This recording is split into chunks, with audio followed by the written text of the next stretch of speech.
പോലീസിന് നേരെ ആരോപണ ശരങ്ങൾ ഉയരുമ്പോഴും അവരുടെ അതിവേഗ ഇടപെടലുകളും നീക്കങ്ങളും നമ്മൾ പലപ്പോഴും മറന്നുപോകാറുണ്ട്. അല്ലെങ്കിൽ തെറ്റുകൾ മാത്രം എടുത്തുകാട്ടി അതിനെ പെരുപ്പിച്ച് കാണിക്കാറുണ്ട്. അടിമാലി ഫാത്തിമ കൊലക്കേസിൽ പോലീസ് നീക്കം ചടുലമായിരുന്നു. കൊലയ്ക്ക് പിന്നാലെയുള്ള അതിവേഗ നീക്കം.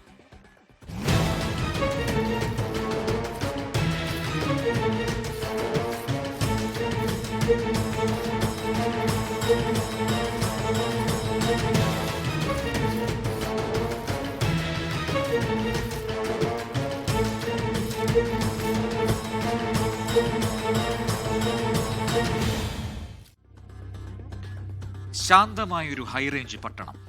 രാത്രി ഒരു സ്ത്രീയുടെ മരണം. അത് ഒരു കുടുംബത്തെ മാത്രമല്ല, നാടിനെ ആകെ നടുക്കി. അടിമാലി ഫാത്തിമ കൊലക്കേസ്. എന്താണ് സംഭവിച്ചത്?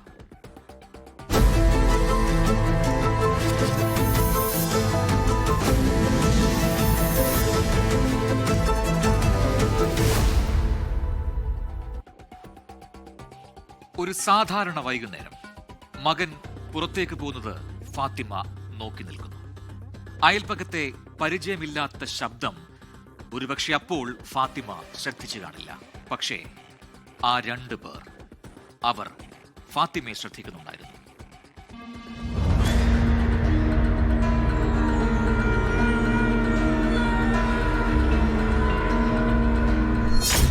ഏപ്രിൽ 13, 2024 ശനിയാഴ്ച. ഇടുക്കി അടിമാലി നടുവേലിൽ കിഴക്കേതിൽ ഫാത്തിമയുടെ വീടിന് സമീപത്തെ വീടുകളിൽ രണ്ടുപേർ. അവർ വീട് വാടകയ്ക്ക് കിട്ടുമോ എന്നാണ് അന്വേഷിക്കുന്നത്. ഓരോ വീടും കയറിയിറങ്ങുമ്പോഴും ആ സ്ത്രീയുടെയും പുരുഷന്റെയും ശ്രദ്ധ ഫാത്തിമയുടെ വീട്ടിലേക്കായിരുന്നു. ഫാത്തിമ 70 വയസ്സ്. സാമ്പത്തികമായി ഭേദപ്പെട്ട കുടുംബമാണ് ഫാത്തിമയുടേത്. ഭർത്താവ് കരീം മരണപ്പെട്ടു. മകനും ഫാത്തിമയും വീട്ടിലുള്ള ദിവസം ആ സ്ത്രീയും പുരുഷനും നേരത്തെയും പലതവണ വീടന്വേഷിച്ച് ആ വഴികളിലൂടെ പോയിരുന്നു.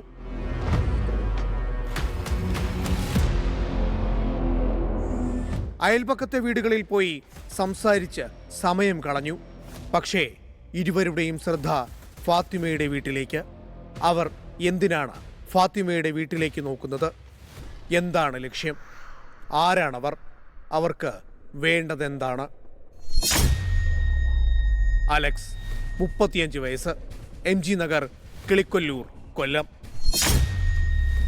കവിത സുബേഷ്, കല്ലുവിളക്കുന്നേൽ, ഡീസന്റ് മുക്ക്, കൊല്ലം. അലക്സും കവിതയും അയൽപക്കത്തെ വീട്ടിൽ തന്നെ നിലയുറപ്പിച്ചു. മനസ്സിൽ പ്രീ പ്ലാൻ ചെയ്ത ഒരു ലക്ഷ്യവുമായി 4:30 ഫാത്തിമയുടെ മകൻ സുബൈർ പുറത്തേക്ക് പോയി. ആ ഇറങ്ങിപ്പോക്ക് തന്നെയായിരുന്നു ഇരുവരുടെയും ലക്ഷ്യം.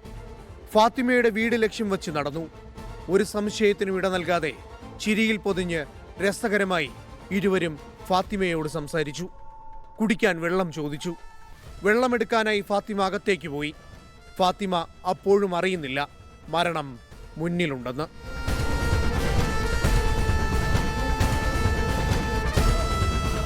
ആ വൈകുന്നേരത്തിന് രക്തത്തിന്റെ മണം പരന്നു. വീശിയടിക്കുന്ന കാറ്റിൽ ഒന്നുറക്കെ കരയാൻ കഴിയാതെ പിടഞ്ഞു മരിച്ച ഒരു സ്ത്രീയുടെ വേദന. തിരികെ വീട്ടിലേക്ക് വന്ന മകൻ സുബൈർ ഞെട്ടി നിലവിളിച്ചു. രക്തത്തിൽ കുളിച്ചു കിടക്കുന്ന തന്റെ ഉമ്മയെ കണ്ട് അവൻ അലറി വിളിച്ചു. എന്താണ് അവിടെ സംഭവിച്ചത്?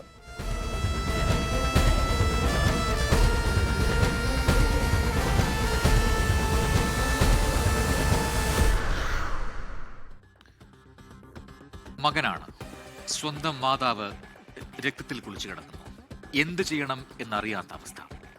നാട്ടുകാർ ഓടിക്കൂടി പോലീസ് എത്തി. എന്തായിരിക്കാം അവിടെ സംഭവിച്ചത്?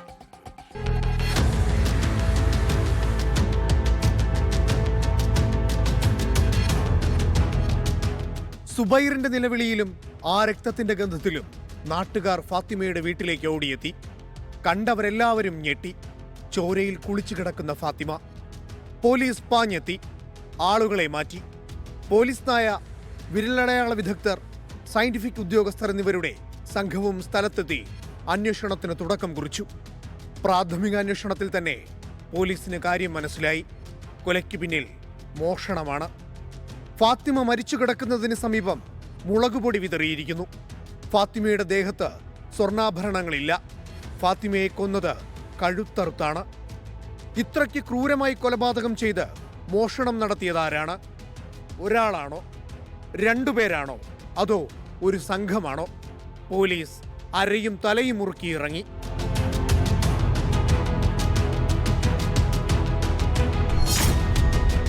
അന്ന് സംഭവിച്ചതെന്ത്? ഫാത്തിമയുടെ വീടിന് മുന്നിൽ നിൽക്കുന്ന അലക്സും കവിതയും. എന്ത് വെള്ളം വേണമെന്ന ഫാത്തിമയുടെ ചോദ്യത്തിന് തണുത്ത പച്ചവെള്ളം മതിയെന്ന് ഉത്തരം. കവിതയുടെ നോട്ടം ഫാത്തിമയുടെ കഴുത്തിലെയും കയ്യിലെയും സ്വർണത്തിലേക്കാണ്. ഒന്ന് ചിരിച്ച് ഫാത്തിമ അകത്തേക്ക് കയറിപ്പോയി. പരസ്പരം മുഖത്തോട് മുഖം നോക്കി അലക്സും കവിതയും ഫാത്തിമയ്ക്ക് പുറകെ പോയി. ഇരുവരും ഫാത്തിമയെ കടന്നു പിടിച്ചു. ബലപ്രയോഗത്തിലൂടെ കീഴ്പ്പെടുത്താൻ ശ്രമിച്ചു. മുളകുപൊടി വിതറി. പക്ഷേ അതിലവസാനിച്ചില്ല. അവിടെയുണ്ടായിരുന്ന കത്തി ഉപയോഗിച്ച് ഫാത്തിമയുടെ കഴുത്തറുത്തു. തറയിൽ ചോര തളം കെട്ടി. ചോര പുരണ്ട കൈകൾ കൊണ്ട് ആർത്തിയോടെ മാലയും 2 വളകളും ലോക്കറ്റും മൊബൈൽ ഫോണും കവർന്നു. വീടിന് മുന്നിൽ വന്ന് വെള്ളം ചോദിച്ച 2 പേർക്ക് അത് നൽകുവാനുള്ള മനസ്സ് കാണിച്ച ഫാത്തിമയ്ക്ക് ഇപ്പോൾ ജീവനില്ല. അതിക്രൂരമായി കൊല്ലപ്പെട്ടു. ഒന്നുറക്കെ കരയാൻ പോലും സാധിക്കാതെ ആ 70-കാരി പിടഞ്ഞു മരിച്ചു.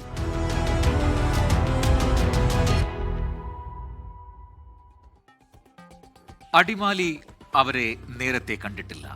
അലക്സും കവിതയും ആ നാടിന് പുതിയ മുഖങ്ങളാണ്. പക്ഷേ ഇടപെടൽ വളരെ സൗമ്യമായി ബന്ധം സ്ഥാപിച്ചുകൊണ്ടായിരുന്നു. മനസ്സിലൊന്നു വെച്ച് പുറമേ മറ്റൊന്ന് കാണിക്കുന്ന കൊടും കുറ്റവാളികൾ.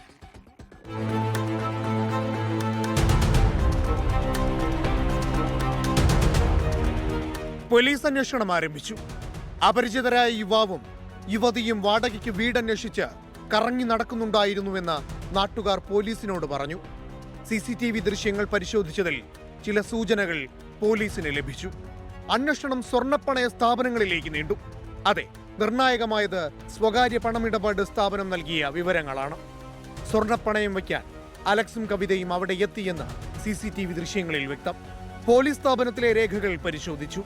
അവിടെ നൽകിയ വിവരങ്ങളെല്ലാം വ്യാജം. മോഷ്ടിച്ച ആഭരണങ്ങളിൽ മാലയും ലോക്കറ്റും മാത്രമായിരുന്നു സ്വർണം. വളകൾ മുക്കുപണ്ടമായിരുന്നു. അത് സ്വർണ്ണപ്പണയ സ്ഥാപനം കണ്ടുപിടിച്ചപ്പോൾ പ്രതികൾ സൂത്രം പറഞ്ഞൊഴിഞ്ഞെന്നും കടയുടമ മൊഴി നൽകി. 60,000 രൂപയ്ക്ക് സ്വർണം പണയം വെച്ചു.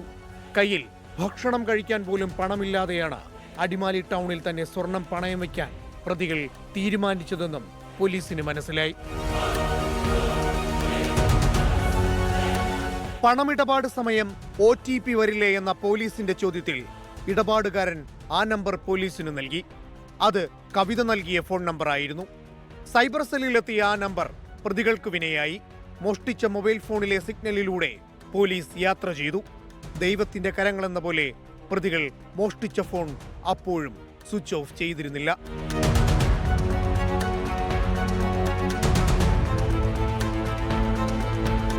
അലക്സും കവിതയും ടാക്സിയിൽ കോതമംഗലത്തേക്ക് കടന്നു. അവിടെ നിന്ന് എറണാകുളത്തെത്തി.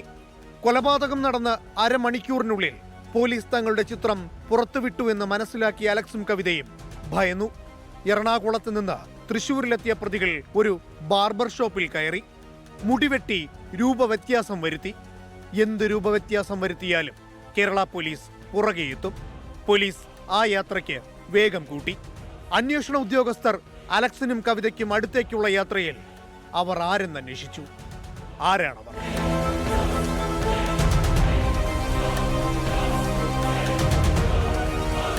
അവിചാരിതമായ കണ്ടുമുട്ടൽ പ്രണയത്തിന്റെ ട്രാക്കിലേക്ക് അലക്സിനെയും കവിതയും കൊണ്ടെത്തിച്ചു. അത് യഥാർത്ഥ പ്രണയമാണോ? ആ കഥയിലേക്കാണ് ഇനി.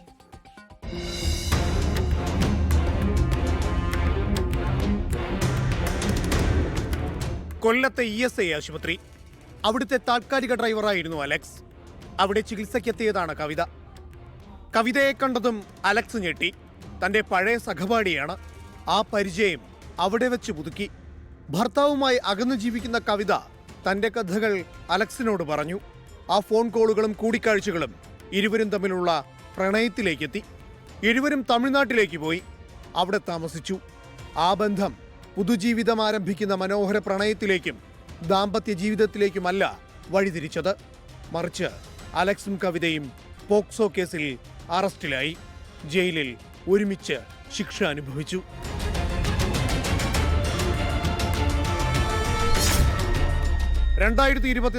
ജനുവരി പോക്സോ കേസിൽ ഇരുവരും ജാമ്യത്തിലിറങ്ങി. കയ്യിൽ പണമില്ല, എങ്ങനെയും പണമുണ്ടാക്കണം, എന്നിട്ട് ആരെയും അറിയാത്ത നാട്ടിലേക്ക് പോകണം. പദ്ധതികൾ പലതും പ്ലാൻ ചെയ്തു. 2024 ഏപ്രിൽ 11 വ്യാഴാഴ്ച കവിതയും അലക്സും അടിമാലിയിലെത്തി. കയ്യിൽ കുറച്ച് പണമുണ്ടായിരുന്നു. അടിമാലിയിൽ ഒരു റൂം എടുത്തു. ഭാര്യയും ഭർത്താവുമാണെന്നും ജോലി തേടിയെത്തിയതാണെന്നും പരിചയപ്പെട്ടവരോടെല്ലാം പറഞ്ഞു വിശ്വസിപ്പിച്ചു. മാസവാടകയ്ക്ക് വീടന്വേഷിച്ച് നടക്കുന്നതിനിടയിൽ അലക്സും കവിതയും ഫാത്തിമയെ കണ്ടിട്ടുണ്ടാകാം. അവരുടെ സ്വർണ്ണാഭരണങ്ങൾ ശ്രദ്ധിച്ചിട്ടുണ്ടാകാം. കയ്യിൽ ചെലവിന് പോലും പൈസ ഇല്ല എന്നതായിരുന്നു പ്രധാന പ്രശ്നം. അന്ന് കണ്ണിലുടക്കിയ ഫാത്തിമയുടെ സ്വർണത്തിന്റെ തിളക്കമായിരിക്കാം ആ പാവം സ്ത്രീയെ കൊന്നുതള്ളാനുള്ള തീരുമാനത്തിലേക്ക് എത്തിച്ചത്.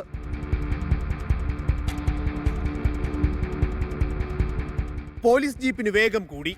കൊലപാതകം നടന്ന മണിക്കൂറുകൾക്കുള്ളിൽ അലക്സിന്റെയും കവിതയുടെയും മുന്നിലെ നിഴൽ പോലെ കേരള പോലീസ് പാഞ്ഞെത്തി.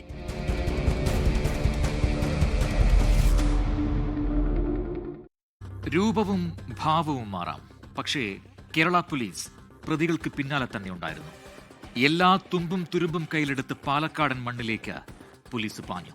പ്രതികളുടെ പ്ലാൻ അപ്പാടെ പൊളിച്ച പോലീസിന്റെ എൻട്രി.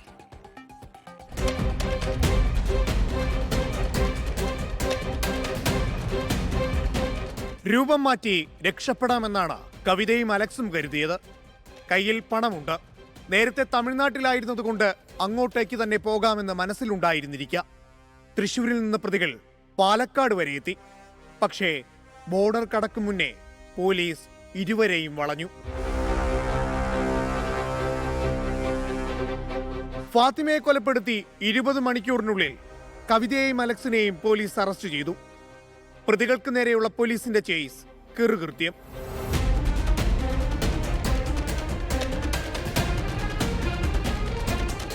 ജില്ലാ പോലീസ് മേധാവി TK വിഷ്ണുപ്രദീപിന്റെ നിർദ്ദേശപ്രകാരം ഇടുക്കി DYSP സാജു വർഗീസിന്റെ നേതൃത്വത്തിൽ Adimali SHO Jose Mathew, Murickassery SHO Anilkumar, SIമാരായ CS Abhiram, Udayakumar എന്നിവരുടെ കൃത്യമായ ആസൂത്രണം.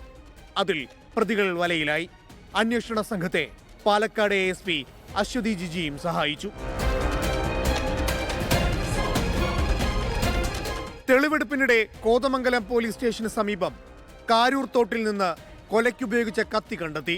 കൊലയ്ക്ക് ശേഷം കാറിൽ കോതമംഗലത്തെത്തിയ പ്രതികൾ ഓട്ടോയിൽ തോടിന് സമീപത്തെത്തി കത്തി ഉപേക്ഷിക്കുകയായിരുന്നു. തെളിവുകളെല്ലാം കിട്ടി. പ്രതികൾ കുറ്റം സമ്മതിച്ചു. ക്രിമിനലുകളെന്ന് ഉറപ്പിക്കാവുന്ന ശരീരഭാഷയായിരുന്നു ഇരുവർക്കും. അതിക്രൂരമായി ഒരു സ്ത്രീയെ കൊന്നു തള്ളിയിട്ടും കൂസാക്കാത്ത ക്രിമിനൽ മനസ്സ്. പോലീസ് അവർക്ക് വിലങ്ങുവച്ചു. പണത്തിനായി ഒരു പാവത്തിന്റെ കഴുത്തറുത്ത നിഷ്ഠൂര കൊലപാതകം അടിമാലിയെ നടുക്കിയിരുന്നു. നാട്ടുകാരുടെ മൊഴിയും പോലീസിന്റെ വേഗതയും പ്രതികളെ കേരളത്തിന്റെ അതിർത്തി കടത്തിയില്ല. ആ മകൻ അമ്മയെ നഷ്ടമായി. പക്ഷേ നീതിയും നിയമവും അവനൊപ്പമുണ്ടായിരുന്നു.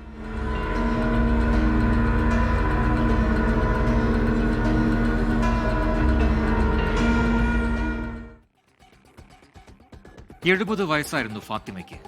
മകൻ വീട്ടിൽ നിന്നിറങ്ങിപ്പോകുന്നതാണ് അവസാനമായി കണ്ടത്. പിന്നെ അവർ അനുഭവിച്ചത് ചിന്തിക്കാൻ കഴിയാത്ത കൊടും പീഡനം. പണത്തിനു വേണ്ടിക്കൊള്ളുന്ന സംഭവങ്ങൾ നാട്ടിൽ ഇതാദ്യമല്ല. പക്ഷേ പോലീസ് ഇവിടെ മാതൃകാപരമായി ഇടപെട്ടു എന്നത് എടുത്തു പറയേണ്ടതാണ്. ലോകത്തെവിടെയായാലും ഏത് സമയത്തും 24 വാർത്തകളും ഓഗ്മെന്റഡ് റിയാലിറ്റി പാക്കേജുകളും എക്സ്പ്ലെയിനറുകളും വിശദമായി കാണാൻ ഞങ്ങളുടെ യൂട്യൂബ് ചാനൽ നിങ്ങൾക്ക് സബ്സ്ക്രൈബ് ചെയ്യാം.